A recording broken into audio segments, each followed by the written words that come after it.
loo wax rek bind nañ ko teg te pourtant Zalma xam nga tudd na fu mais xam nga tëbuñ rek woo ko pourquoi pour yow c'est hasard ñu bàyyi ko ñu continuer bàyyi ko noonu rek. y avait le cas de enquêteurs yi xam nañ li ñu def. le cas de Nabou Leye. enquêteurs yi xam nañ li ñu def bu baax. donc le cas de Nabou Leye. yu moom dossier ndaw si. ay confrontation yi démarré na wala démarré wul ba léegi ci dossier bi. confrontation yi moom c'est en perspective. c'est en perspective. waaw loolu moom du mën a ñàkk moom il faut que mu am moom. tey le cas de Ibrahima Mazib Seck boobu ba léegi déggaatuñ ko ci dossier bi mais nag beneen possibilité bi mën a am mooy. juge bi avant mu yeggali balaa muy yeggali li nga xam ne moom mooy liggéey bi balaa moo jeex. leneen mën na feeñ ci procédure bi. parce que avocats yi am nañ possibilité def une demande d'annulation de la procédure. ba léegi ñooy campé ci seen foofu surtout les avocats de Djiby Dramé am nañ possibilité bu yoon may na leen ko de. yoon may na leen ko de te su boobaa moom duñ jot a yegg ci yëf yi fa mu war a yegg jusqu'au bout loolu moom au moins mën nañ ko cee jàpp. mais Pape sànq ci say kàddu yaa ngi wax ne dossier bi am na yeneen arrestation yoo xam ne ñoo ngi ko ciy xaar dans les jours à venir mu nekk milieu yu bari célébrités yi wax nga ne ay woykat ñi ay influenceurs secteur des médias dem ba ci ñoo xam ne sax peut-être dañoo am juridique de protection sport surtout sport est-ce que mën nga ci ñëwaat de manière générale. le cas de Ibrahima Mazib Seck. le cas de Ibrahima Mazib Seck gars yi ne woon nañ téléphone Ibrahima Mazib Seck wax na mais daa mel ni boobu léegi téléphone est-ce que fayul. non téléphone yi kañ moom li ci lekk yëpp moom mi ngi ci loxoy enquêteurs yi moom. waaw. Ibrahima mais Pape man ci première audience bi ci laa bëgg ñëw parce que dañ ne foofu dañ lay laaj oui wala non mais est-ce que loolu respecté na li nga xam ne mooy présomption d'innocence su fekkee yow dañ lay laaj il faut ñu dem audition sur le fond pour xam ndax mbiri laale nga ci gën a xóotal présomption d'innocence suñ koy wax tamit même suñ la jàppee nekk na lu nga xam ne tegee na sa ndodd jusqu'à preuve du contraire. mais oui wala non rek jël rek yóbbu prison est-ce que respecté nañ li nga xam ne mooy les droits de la défense. waaw xam nga boo xoolee en fait instruction moo demee noonu. parce que dafa am ay étapes. c'est-à-dire que étape bii ñu toll nii juge bi mënagul setal kenn faw ñu def audition sur le fond ba pare ba def ay confrontation ci lay décider nag kan lay setal ak kan lay yóbbu ñu àtte ko mais à ce stade de la procédure mënagul setal kenn bien que même bu dee set nga wécc juge bi mën naa xam ne set nga wécc sa yoon nekk ci yëf yi mais du moment bi lañ la mën a setalee parce que instruction dafa am étape première étape bi mooy audience de première comparution après juge bi décider ndax mandat de dépôt wala da lay inculper ba pare soog a décider ndax da lay décerner mandat de dépôt wala contrôle judiciaire wala liberté provisoire bu étape boobu jàllee beneen étape bi mooy audition sur le fond.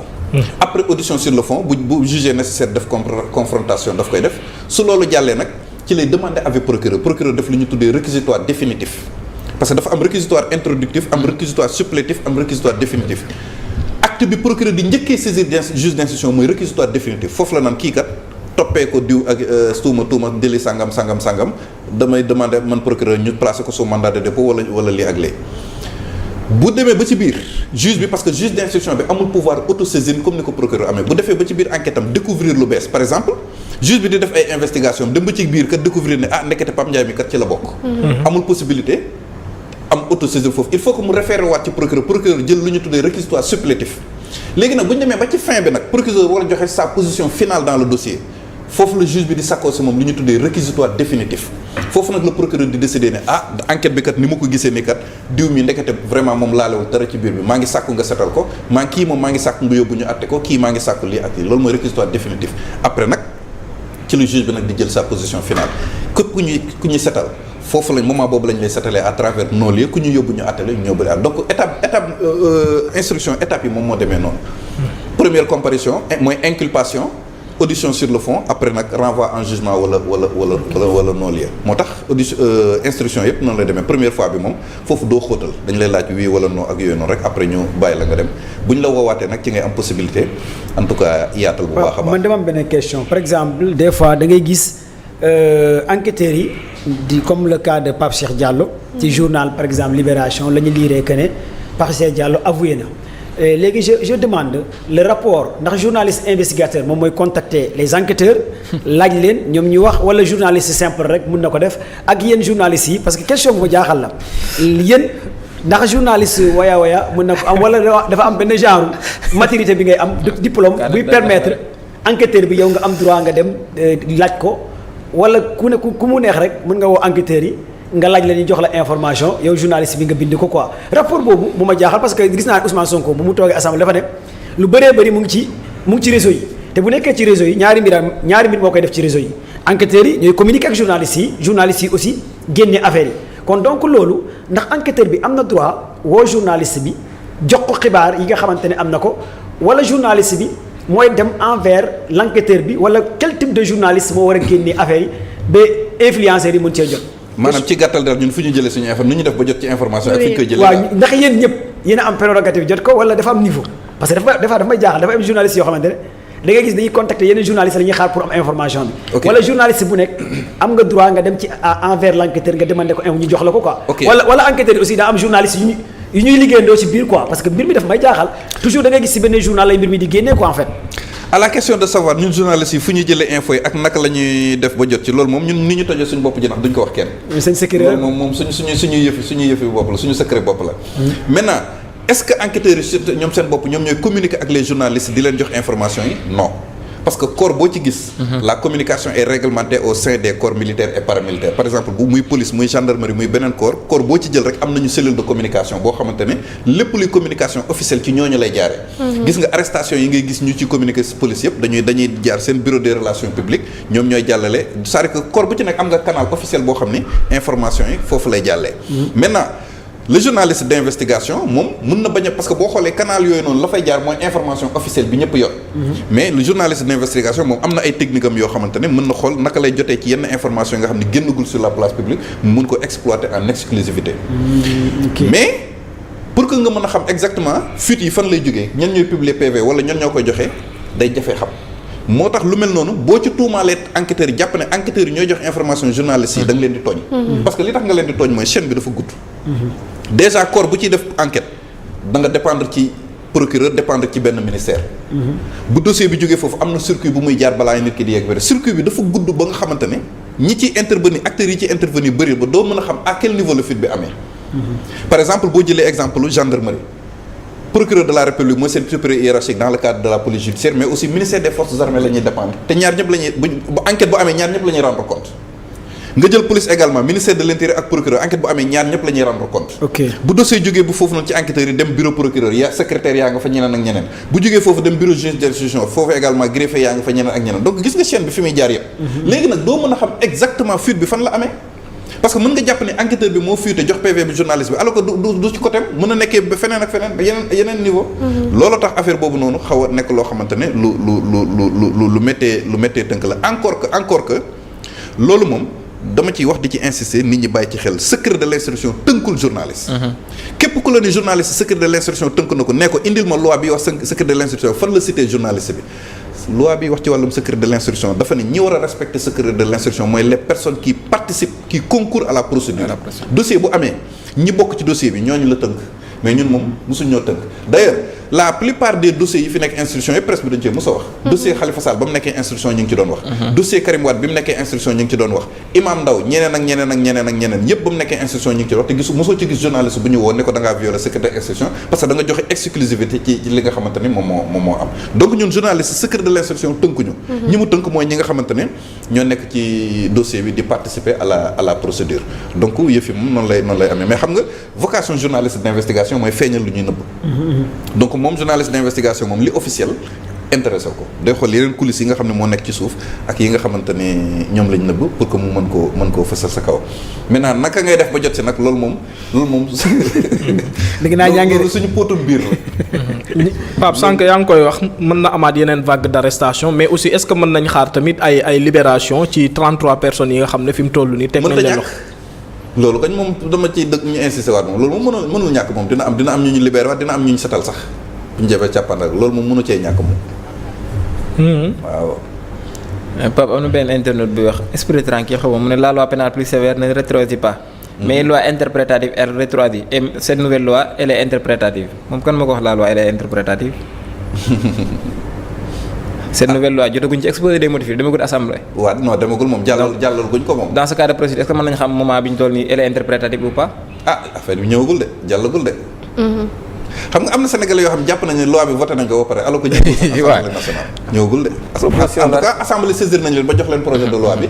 mais convoqué ñu état bi mu war a jaar yëpp ba yegg si plénière foofu yeggaguñ fa mais on attend de voir mais li leer ba leer mooy comme ni ngeen ko leeralee léegi rek loi bu bees bi même bu ñu ko jàllalee parce que bëri na ñoo xam ne ñi ngi yuuxu naan criminaliser dañu yaakaaroon même bu ñu ko criminaliser ñi nekk ci kaso bi nii da leen di laal alors que ñooñu criminalisation du leen sax laal parce que la loi pénale plus sévère moom dispose pourtant nag ñu bëri ñu mel ni man loolu lañu jàppoon ñu bëri instant yi dañoo jàpp ne loi Sonko bi dina fekk gars yi biir kaso tëj leen 5 ans 10 ans ñu fay ay 5 à 10 millions mukk du rétroagir de. loi de rétroagir. waaw parce que c'est une loi plus sévère quoi moo gën a sévère bi mu fi fekkoon moo tax du dellu ginnaaw pour l'avenir rek lay doon pour le futur. alors Pape gis nañ ni arrestation yi moom depuis lors ay góor rek lañ ciy arrêté mais ba léegi nii gisuñu ci benn jigéen boo xamante ni ñu ngi ko ciy tudd ou bien arrêté nañ ko. waaw xam nga maa ngi lay wax ni enquête yi li mu wane bëri na exploité gu ñu lépp mais quand même dafa am lu may sentir bon c'est une impression la mën naa juum je peux me tromper. mais j'ai comme l'impression que l'enquête est en train de ralentir. Effectivement. waaw loolu moom kii naa ko ci parce que gars yi ni ñu gaawee woon ci arrestation interpellation yi temps dafa xaw a def nii. donc yëf yi mi ngi ralentir mi ngi dellu ginnaaw man c'est l'impression que j'ai je peux me tromper nag sama jugement mën na juum. mais man impression boobu noonu laa te loolu nag à la longue moom. mën nga jékki-jékki rek ñu ne. pression daa commencé am yëf yi yem na fi wala yëf na tam pression daa commencé am pour yow da ngaa jàpp ne liste bi moo réer. liste bi moo réer. bu nekkee enquête bi dafa kii parce que amoon na ko yoroon liste bi père gars yi kay wala gars yi liste bi dafa réer wala liste bi gars yi ñoo bëri ay 500 xaw ma nangam bu nekkee dañoo réerante enquête bi kañ soit liste bi dafa réer wala woowuñ père pour mu indi leen jox la liste bi boobu noonu. lu tax aussi woowuñ père nga boole waale ci question pour nga tontu waale doo bàyyi père. Mame Matar la père Diama ok lu tax woowuñ ko mu jox leen liste bi. Mame Matar yorul bu gars yi mën a accélérer non justice liste boobu intéressé wu ko. xam nga lu intéressé wu ko. parce que il faut que sénégalais comprendre ne la justice sénégalaise n'est pas en train de traquer les homosexuels. Effectivement maanaam la chasse des homosexuels loolu taxuñoo jóg. xam nga liste bee justice li mu bëgg mooy transmission volontaire bi loolu bëgg dakkal. parce que liste bee boo xoolee peut-être day dévoiler identité ay góor jigéen loolu justice intéressé wu ko parce que loolu loi bi terew ko en tout cas amaguñu loi bu bees boo xam ne day tere nit nekk góor jigéen moo tax liste boobu moom intéressé wul justice bu justice bu ko joxtoon tamit beneen affaire la ci def bu dul judiciarisation mais Seydina Omar dafa am lu mu wax léegi waxu pression non loolu moom ku ko weddi ci dossier bi da ngay wax lu la neex. pression am na. waaye de forte pression laa la ñi ngi am na ci comme dans tout à chaque fois qu'il s'est agi dossier boo xam ne dafa impliqué ñaari tur yi les pressions viennent de partout. déjà au niveau international rek pression yi commencé na gis nga Human Rights Watch commencé na exiger la libération des kii ak am na beneen am na yenn kuréel la FIDH stop homophobie xaw ma la justement FIDH donc déjà pression au niveau international commencé na ñii moom mënoo leen jàppati dossier bi amul pression c'était le cas en 2009 bi ñuy jàpp les homosexuels de Mbao c'était le cas en 2015 xaw ma 2017 mooy Kaolack. waa Kaolack ñoom Zal Mbaye Kaolack. waaw gars yooyu noonu. Zal tamit yàgg na ci mbir yi de. ñooy ñu fa kii woon.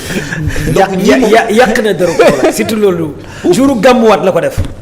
gàmmuwaat jouru gàmmuwaat non dañoo yàq image suñu waa bu sell bi jouru gàmmuwaat ñu ko fayee ci benn école. non ñooñu kay dañu leen waroon a. di ko fa dossier bi moom yàlla forte pression surtout pression internationale.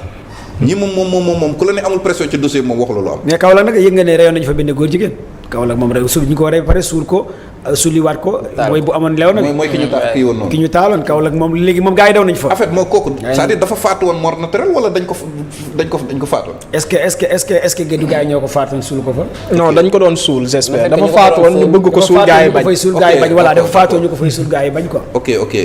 mais Pape pression yi ngay wax yaa ngi wax ci pression internationale yi et ça moom je pense que ñëpp war nañ ci bàyyi xel parce que c'est tout à fait normal côté international. mais au niveau national ici ndax am na ay pression. am na pression nationale et internationale comme ça a toujours été le cas ñii moom foo leen interpeller moom day am pression de partout ci biir ak ci biti est-ce que ces pressions là vont peser sur la balance l'avenir nous le dira. mais pression moom am na moom ku ko weddi moom wax la am de forte pression nationale et internationale. pression nationale bi donc peut-être ñi nga xamante ne ay nit yu am dayoo lañ ci biir dëkk bi est-ce que kon laalewuñ ci moo tax. bu dee international bi. national fii. national bi. foofu daal laa ci yem. te doon wax Pape bu yaatal. Pape man daal li ma bëgg a xam lenn la. Pape léegi daa màgg ci côté communication du xuusati ci yenn yi. yooyu nguur Macky Sall la woon. non Macky nekkatu fi garaawul. mais système baa ngi fi ba léegi. man moom li ma bëgg a xam mooy voilà bu dee ay ministre ñi ngi ci régime bële passé la wala bii la man loolu rek laa bëgg a xam. suñu question. est-ce que ay ministre ñi ngi ci ku wax ñi ngi ci man de mosuma ko wax. wax nañ daal ñu ne ci profession yëpp presque ñi ngi fa. on a cité. tudduma ministre rek. on a cité. ah tuddoo ministre. je n'ai jamais dit que tudduma ministre. non Pape dafa ne autorité waxul présent waxul avant dafa ne autorité rek ah. waaw ay non mais fii ñan ñoo fi am privilège de juridiction. Oui. Sénégal fii. bari na ah. est-ce que du ancien régime bi la bëgg a waxal c'est wala des personnes hors d'atteinte de la justice. waaw ñoo xam ne justice mënagu leen atteindre mënu leen atteindre. Amadou Kalidou Ba bi ngi wax Pape s'il te plaît waaye Pape jàppale nii. off the record. mu jël la ci suuf. wala mu dem seeti ni nga koy waxee père. na dem waxtaan ak père. Mamatar journaliste moom. ak peut-être Oumar nga yaakaar ni Cheikh tamit waruñu gën a yaatal ci mbir comme Pape bañ na. sama yoon ba ma yaatal Cheikh yor na xam dara man. yor na liste bi de non Cheikh yor na liste. xaw ma ko yor de gisuma ko yor de. waaw jot na jàmm soriwul de kaw foofu. waaw léegi xam nga Cheikh joxewul liste mais sànq naroon nañu wax policier bi ban commissariat la nekk. loolu bu dee mën nga ñu ci leeral. waaw en tout cas policier de la circulation la. loolu la libération wax. ban région la nekk ban région ma ko wax Dakar bi la nekk. ah Dakar d'après libération. waaw d'après ban libération circulation la nekk. ah circulation lañ wax rek. circulation yi bëri nañ fi di. man libération loolu la wax. ah non waxal circulation Liberté 6 Pikine Guèye. non kenn du la ci jàpp. précisé wuñ circulation rek lañ wax. circulation Ndoukoumane. non Ndoukoumane moom Kaffrine la. circulation rek lañ wax. Dakar bi da ngay wax feneen rek foofu policier yi bëri nañ. non arrêté nañ ko circulation lañ wax tey ñu dem enquête bi rek. ICAT. ICAT commissariat ICAT bu bees bi campus bi. alors mi ngi noonu donc vraiment li nit ñi war a comprendre mooy. la justice n'est pas en train de traquer les homosexuels. il n'est pas comme ni ko médias internationaux yi di présenter demeewul noonu. on n'est pas en train de traquer et de chasser les homosexuels non demeewul noonu transmission volontaire bi moo ci intéressé nit ñi d'ailleurs yàgg na nga xam ne ñooñu ñi ngi fi am na ñu bëri ñoo xam mais justice xam na ñu ko doon ñëpp ci dëkk bi te musu leen a lijjanti seen yoon nekku ci. transmission volontaire moo leen intéressé képp koo xam ne am nga ko def exprès di ko wàll ay nit. eh bien dégg nga maam mooy loolu noonu. waaw alors Pape yaa ngi doon wax sànq ni libération war na mën na am ñi nga xamante ne mën nañ leen libérer. mais ci ban cause dañ leen libérer ndax am na ñoo xamante ne amuñu ci ñoom ay preuves d'acte contre nature ou bien transmission volontaire VIH sida bi. waaw man jàpp naa ne képp koo xam ne des nañu test bi mu déclaré wu négatif. day yàgg rek waaye ci setal la lañ jëm. d'accord parce que kooku moom mënoo ko toppee leneen ak la bu dee amul vidéo buñ ko wane muy sëy góor a góor. ci parce que juge bi mën na ci tenir compte. waaw am nañu nag ñoo juristes yoo xam ne gisewuñ ko noonu parce que dañ ne loolu délit instantané la ak yooyu noonu quoi. délit de flagrance plutôt maanaam il faut que ñu fekk la bett la ci mooy tax ñu mën la cee topp l'existence d'une vidéo ça ne suffit pas mais bu fekkente ne dañoo def test mu négatif amul vidéo bu lay wane ngay sëy góor a góor kooku moom ci setal la lañ jëm.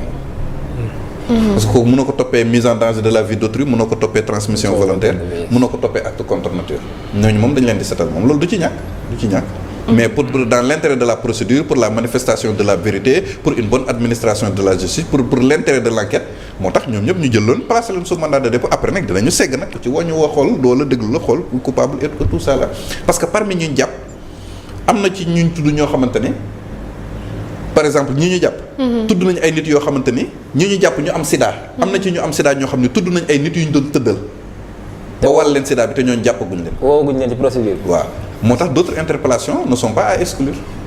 mais Pape dossier bi danañ ci wax trafic de drogue de loolu tamit fan la toll ba léegi. boobu tamit ñu ngi ci enquête bi mi ngi ciy continuer pour xool ñan lañ ciy interpeller pour ce cadre là bu ñu demee ba ci càppandal gi bu ñu ci jàppul benn nit boobu dañ koy écarter.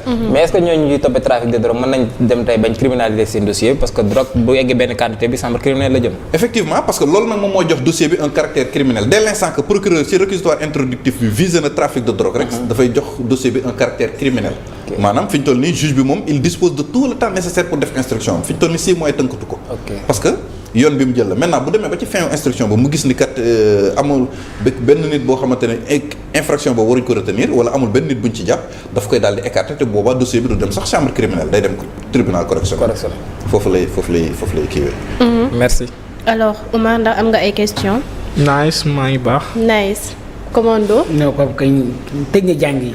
tëj na jàng yi mat na waaye Pape may ñu tuuti rek bul wàccagul fi mu ne nii xam naa ni comme. waaw non tey moom je suis disposé à vous accompagner. alhamdulilah ñu ngi gis également suñu ay internautes